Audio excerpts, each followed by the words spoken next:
नमस्ते. मी जिल्हा पोलीस अधीक्षक सांगली संदीप घुगे. आपल्या सर्वांना माझा नमस्ते. आपल्याला उद्याच्या अनंत चतुर्दशीच्या खूप खूप शुभेच्छा. माझं सांगली जिल्ह्यातील सर्व नागरिकांना आव्हान असेल, आपण आत्तापर्यंत जो गणेश उत्सव शांततेनं साजरा केलेला आहे आणि प्रशासनाला जे सहकार्य केले त्याच पद्धतीने उद्याचा अनंत चतुर्दशी जो गणेश उत्सवाचा शेवटचा दिवस आहे तो सुद्धा आपण अतिशय आनंदाने उत्साहाने साजरा करावा आणि सर्व नियमांचं पण आपण पालन करावं. आतापर्यंत जिल्ह्यामध्ये सर्व पोलीस स्टेशन हद्दीमध्ये पोलीस विभागाने योग्य तो बंदोबस्त ठेवलेला आहे.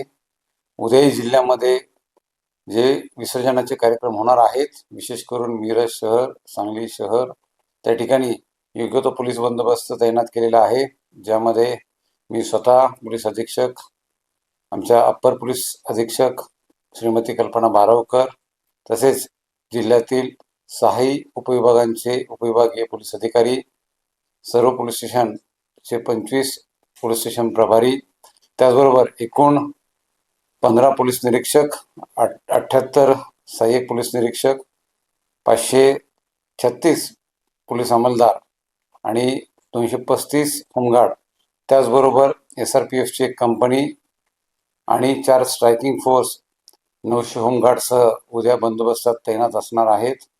आम्ही संपूर्ण बंदोबस्तावर निगराणी ठेवण्यासाठी CCTV कॅमेरे ठिकठिकाणी लावलेले आहेत. संपूर्ण विसर्जन मार्ग हा CCTV निगराणीखाली असणार आहे. त्याचबरोबर आम्ही हँडहेल्ड कॅमेरे सुद्धा त्या ठिकाणी वापरत आहोत. पोलीस विभागानं नुकतंच दृष्टीरक्षक नावानं ज्या पोलीस विभागाच्या व्हॅन तयार केलेल्या आहेत त्याच्यावर सुद्धा CCTV कॅमेरे लावण्यात आलेले आहेत. त्यामुळे कोणतीही घटना आपल्या हद्दीमध्ये असेल तर त्याच्यावर आमचं बारकाईने लक्ष असणार आहे.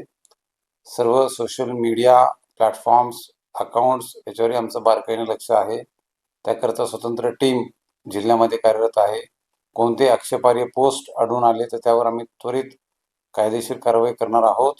उद्याच्या वाहतूक व्यवस्थेमध्येही विशेष करून मिरज शहरामध्ये मिरजकडून म्हैसाळ मार्गे कर्नाटकात जाणारी, त्याचबरोबर मिरजकडून सोलापूर आणि कोल्हापूरच्या दिशेने जाणारी मार्गांमध्ये बदल करण्यात आलेले आहेत. ते आपल्याला योग्य ते प्लॅटफॉर्मवरून ती माहिती आम्ही प्रसारित करत आहोतच. त्याचबरोबर कायदा सुव्यवस्थेच्या दृष्टिकोनातून प्रतिबंधक उपाययोजना पण आम्ही केलेल्या आहेत. पोलीस विभागाने आतापर्यंत 7,500 पेक्षा जास्त प्रिव्हेंटिव्ह ॲक्शन्स या सण उत्सवाच्या पार्श्वभूमीवर घेण्यात आलेल्या आहेत, ज्यामध्ये विशेष करून इस्लामपूर पोलीस स्टेशनच्या प्रस्तावानुसार एक मोक्याची पण कारवाई केलेली आहे, ज्यामध्ये 10 आरोपींवर मोक्का लावण्यात आलेला आहे. त्यामुळं माझं सर्व नागरिकांना हेच आव्हान असेल की आपण कोणते अफवांवर विश्वास ठेवू नकात. पोलीस विभाग योग्य ते उपाययोजना करत आहे, सतर्क आहे. पोलीस विभागाकडून आतापर्यंत 500 पेक्षा जास्त विविध स्तरांवरच्या बैठका घेण्यात आलेल्या आहेत, ज्यामध्ये शांतता समिती, तसेच मोहल्ला समिती, पोलीस पाटील, मूर्तिकार, वाद्य वाजवणारी मंडळं, तसेच पोलीस मित्र, मस्जिदीचे मौलाना, मौलवी आणि इतरही सर्व प्रतिष्ठित नागरिक यांच्यासोबत बैठका आमच्या पार पडलेल्या आहेत. दंगा काबू योजनाही सर्व पोलीस स्टेशन आणि उपविभागीय स्तरावर घेण्यात आलेल्या आहेत. प्लाझ्मा बीमच्या बाबतीत मी सर्व मंडळांना ही सूचित करतोय की लेझर लाईटचा वापर हा जिल्ह्यामध्ये पूर्णतः त्याच्यावर प्रतिबंधात्मक आदेश निघालेला आहे. कोणत्याही मंडळाने तो वापर करायचा नाहीये, अन्यथा आपल्यावर गुन्हे दाखल होतील. एकूण जिल्ह्यामधील जी संवेदनशील ठिकाणं आहेत त्याच्यावर आमचं विशेष लक्ष असणार आहे. त्याकरिता BDDSची टीम सुद्धा आमची सतर्क आहे. ध्वनिमापक यंत्रांचा वापरही आमच्या पथकांकडून करण्यात येत आहे, ज्यामुळे कुठेही मर्यादेपेक्षा जास्त ध्वनीची वापर तीव्रता त्या ठिकाणी होणार नाही आणि असे जर आढळून आले तर त्या ठिकाणी पंचनामे करून त्वरित कायदेशीर कारवाई करण्यात येईल. यासाठी एकूण 25 पथकं तयार करण्यात आलेली आहेत. छेडछाड विरोधी पथकही आमचं सतर्क आहे. गुड मॉर्निंग पथकांकडून सगळ्या सेन्सिटिव्ह भागांना आम्ही भेट देत आहोत. जिल्हा रात्रगस्त दरम्यान कोणीही संशयास्पद व्यक्ती आढळून आली तर त्याच्यावरही कारवाई होत आहे.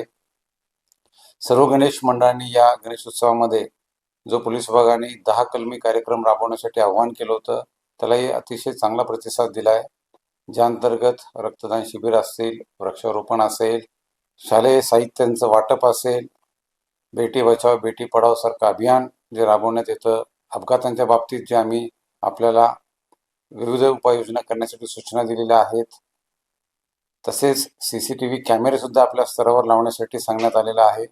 हे सगळे कार्यक्रम आपल्याकडून राबवण्यात आले, त्याबद्दल मी गणेश मंडळांचं आभार व्यक्त करतो. तसेच पोलीस विभाग दत्तक योजना राबवत आहे, ज्यामध्ये गणेश मंडळ आणि पोलीस विभागाचा समन्वय ठेवण्यासाठी एक पोलीस समन्वयक प्रत्येक मंडळाकडे दिलेला आहे. त्यांच्यासोबत सुसंवाद ठेवणं हा त्यामागचा उद्देश आहे. त्यामुळं कुठेही मंडळांनी आपल्या मिरवणुकीबाबत कोणतीही शंका किंवा काही अडचण असेल तुम्ही तात्काळ आपल्या समन्वयकामार्फतीनं पोलीस विभागाला संपर्क करू शकता. माझं पुन्हा एकदा सर्व नागरिकांना हेच आव्हान असेल की उद्याचा विसर्जनाचा सण आपण अतिशय उत्साहानं साजरा करा. आपण गणेश उत्सव हा राज्य उत्सव म्हणून साजरा करत आहोतच, आणि सोबतच प्रशासनाला सहकार्य करणं हे सुद्धा आपलं कर्तव्य आहे, आपली जबाबदारी आहे. जय हिंद.